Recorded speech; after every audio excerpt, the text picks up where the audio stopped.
السلام عليكم ورحمة الله وبركاته أخيارتا ودنا نقل سعطاي waxaa studio-geena marti ku ah maanta Saalax Maxamed Jire oo nin dhalinyaro ah oo u tartamaya kursiga Ijaara waan soo dhaweyneynaa waxaad nagala soconaysaan Samir Media Production haddii aad nagu cusub tahay subscribe saar gambalaalka taabso waxaan diyaarinaynaa barnaamij ku saabsan ololaha doorashada soo dhow Saalax waa mahadsantahay waalid waan ku dhowahay waxaana salaamayaa akhyaarta janalka ku xiran magaceyguna waa Saalax Jire Maxamed adigoo nin dhalinyaro ah muddana wadanka ka maqnaa maxaa kugu dhaliilay in aad kursiga u tartantid waxa igu dhaliyay aniga mataqaanaa meeshan inaan magaciisi aan u soo dartamo waxa weeye baahida ka jirto wadanka awgeed markaan arkay aan imaaday aan dareemay baahida dhulka jirto aan fikray aan saddex mataqaanaa meeshan waxa u baahan tahay leadership saa awgeed waxaan filayaa aniga markaa haddaan meeshan u dartamo aan ku guulaysto inaan mataqaanaa aan wax ka bedeli karo adigoo horay siyaasad u gelin ma jiraan wax lagugu xusi karo oo aad u qabatay Ijaara district malaha walaalow Samirow ma dhihi karo maanta kulli waxaan aan hore u sii qabtay wadanka aan ka qabtay hadda ma jirto taas waxaana yeelaysaa ay mataqaanaa u sababe aniga nin dawladda ku jiro ma ahayn oo nin dawladda meeshan joogo ma ahayn nin dawladda u soo shaqeeya ma ahayn nin shacab aan iska ahaa oo haddana wadanka ka sii maqan oo wax ganacsi iyo wax barasho wadanka dibad oo maqnaan ahaa marka kulli hadda markaan soo laabtana waa jirtay wax yar oo hadda mataqaanaa oo on sii muuqanin marka qofka horta markuu wax qabanayo waa inuu dawladda ku jiro uu ummadda mataqaanaa u adeegayo kaas ma la xisaabtan karaa ama xisaabtan dhankiisa la aadi karaa marka aniga dawladda kuma jirin saa awgeed ninaan dawladda ku jirna shacab wax u qaban karo malaha ma ogaan kartaa meelaha ay ka dhiban yihiin shacabka aad rabtid inay ku doortaan maxaa dhihi kartaa waan ka bedeli karaa kuwaasoo dadkii hore loo doortay ay qabanin ood adiga isleedahay wax baan ka qaban doonaa Samiro waa mahadsantahay brother hadda waxa ugu horeeyaan dhihi lahaa maanta hadda ay dadka u baahan yihiin oo kow aan dhihi lahaa horta waa dhanka caafimaadka isbitaalada aadam ku yeelaan Masalaani ilaa Ijaara waa la wada xiray isbitaalo shaqeynayaan ma aha oo daawooyin laga helo oo nurses joogaan ma aha hataa maalin dhow waxaan maqlaynaa hataa inay oo bahalahan yar oo hataa bilcaanta lagu umulisada lagu qalo hataa in laga waayo marka shacabka waxaa la dhahayaa mataqaanaa markay isbitaalka tagaan daawo lagu qorayaa doonta leeyahay mataqaanaa private hospital aada marka horta mid ugu muhiimsan waa caafimaad qofka caafimaad hadduu uu mataqaanaa uu helo daryeel wuxuu noqonayaa qof wax loo qabtay ama mataqaanaa caafimaadkiisa qofkii laga daalay waxa weeyaan waa maasha Allah ummad caafimaad sanay noqonaysaa midda labaad waxa weeye saaxib iskoolada mataqaanaa macallimiinta waa wada carreen macallimiinta down Kenya ka yimaaday kudi waa ka baxeen meesha macallimiin la'aan ka jirto baahi weyn ka jirto waa garan kartaa caruur iskool iskugu timaaday oona macallin la'aan dhibaatay ka jirto marka aniga hadaan meesha aan dhihi lahaa waan imaanayaa ama mataqaanaa baarlamaanka inaan soo helo kursiga aan helo waxa isku dii lahaa fursad inaan mataqaanaa hagaajiyo macallimiin private inaan kulli ama lacag aan siiyo ama barnaamijka aan dawladda mataqaanaa si fiican wala hadlo maadaama hadda aan dhehinin nimanka hadda ku jiraan maayna ka hadlin way ka hadleen mid ku jirta way la firkeen laakiin haddaba still wax badan ayaa ka maqan oo meesha oo u baahan in la qabto midda saddexaad saaxib oon dhihi lahaa hadda mataqaanaa iyadna waa u baahan tahay in laga hadlo waa biyo la'aan baahsan ka jirta meesha biyo la'aan baahsan ka jirto Tana River aad mataqaanaa 3 kilometers camal loo jiraa Ijaara sub county hadii loo jeedo biyo waa laga dharjin karaa biyo way mataqaanaa ka baabixi kartaa hadii oo la keeno NGO kale oo contractor la galo oo waxa weeyaan meel kasta biyo wala geen karaa laakiin contractors oo meesha la keeno sida badan waa kuwa mataqaanaa un barnaamij program inta la galo dhil oo waxa weeyaan la dhaho lacagtaasna qaata aniga kiya intaas tan kalena mataqaanaa wax yar saadha dhahay kala taga soo meesha looguma jeedo waa jugjug meesheeda joog camal ay egtahay midda saddexaad had kulli oo national government u xil saaran sida badan roadka wadadaha kulli funds jiraan oo mataqaanaa dawladda ugu tala gashay oo waxa weeyaan wadada in lagu sameeyo kulli ijaarana sub county lacagtaas way soo gaartaa laakiin hadda kama muuqato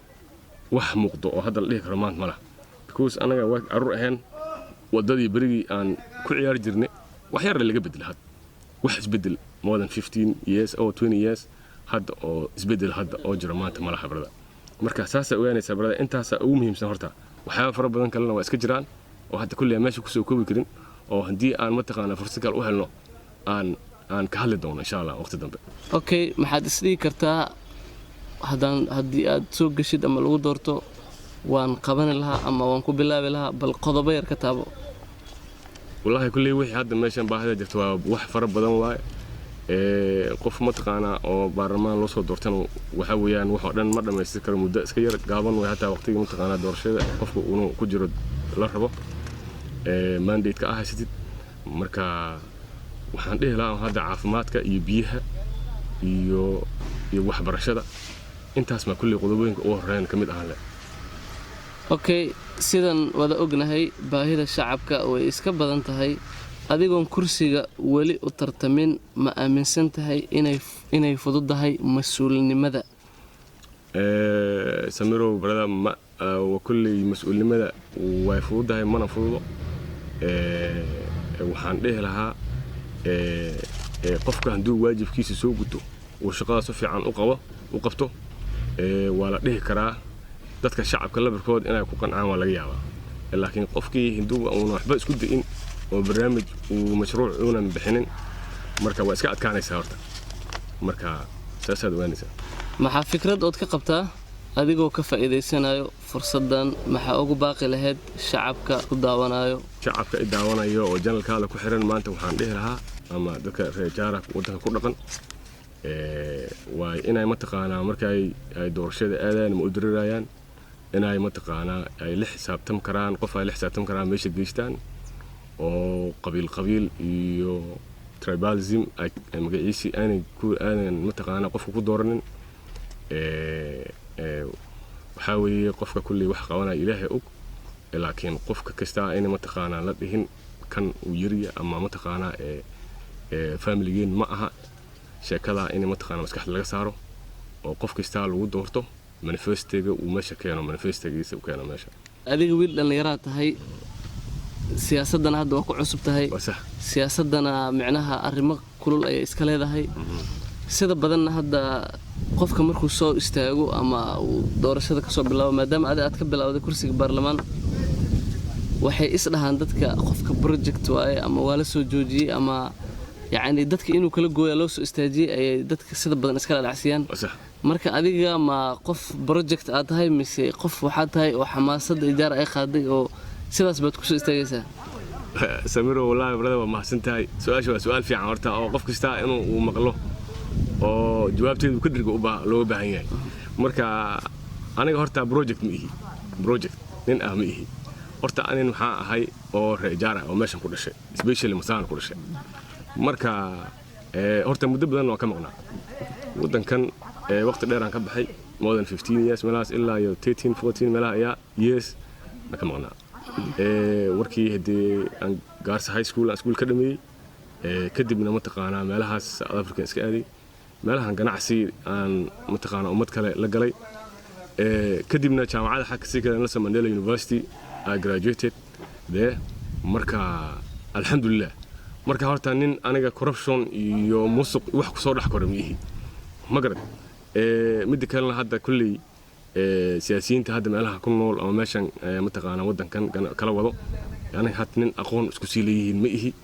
oo xiriir la leh isma gareen waxa iska reemay la siyaasiyiin mid kale inta badan hadda dadka leeyo contract magaciisa maxaa leeyahay waa project waxa weeyaan nin siyaasi kale ku xiran yahay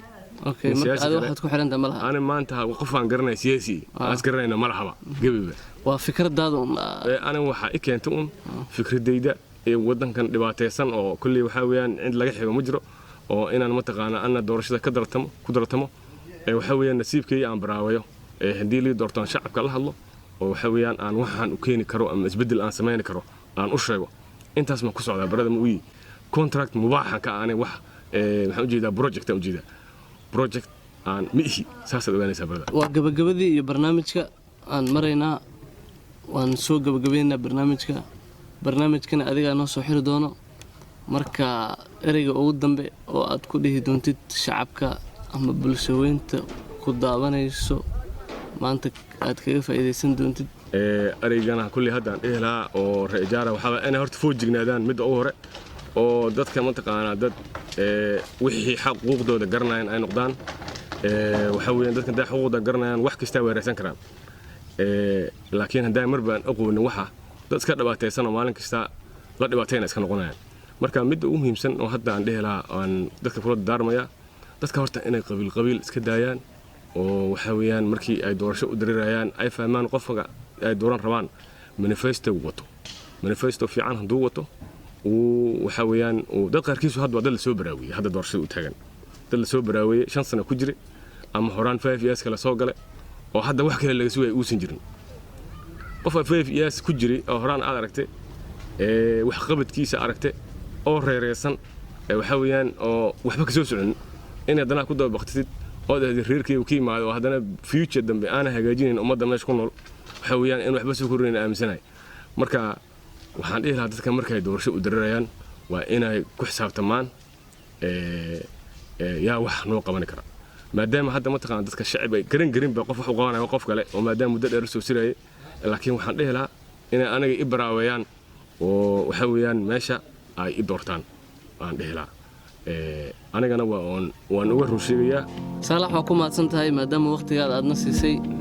okay daawadayaal waxaan taagannahay gabagabadii barnaamijka aan waraysiga la yeelanay aad iyo aad baad u mahadsantihiin maadaama aadna daawateen waxaan idin rajaynayaa caafimaad adigoo qabto iyo anigoo caafimaad qabo inaan mar kale barnaamijka insha allah kale aan ku kulmi doono sidaas iyo nabadgelyo wasalaamu calaykum waraxmatullaahi tacaala wabarakaatuh